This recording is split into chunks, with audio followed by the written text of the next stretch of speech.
events and divisions that have followed, and by what still may be ahead.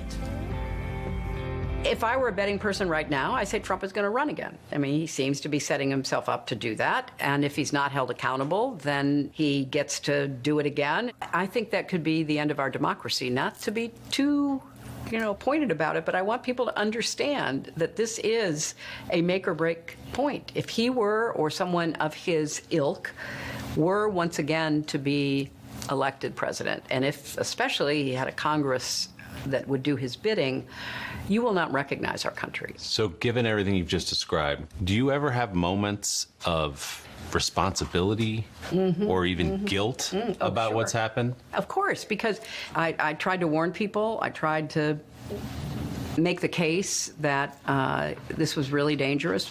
The people he was allied with, what they were saying, what he might do.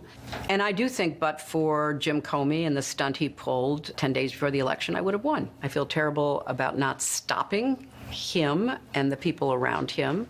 But I feel like now everybody can see for themselves what kind of leader he is. And clearly, there were people who liked what they saw. Despite what I see as the real dangers to our country, they turned out and voted for him. And he's trying to get it set up so that will happen again for him, even if he loses, as he did twice, the popular vote. So what do you see as the state of the Democratic Party right now? I think that it is a time for some careful thinking about what wins elections, and not just in deep blue districts where a Democrat and a liberal Democrat or so-called progressive Democrat is going to win. I understand why people want to argue for their priorities. That's what they believe they were elected to do. So, look, I'm all about having vigorous debate. I think it's good, and it gives people a chance to be part of the process.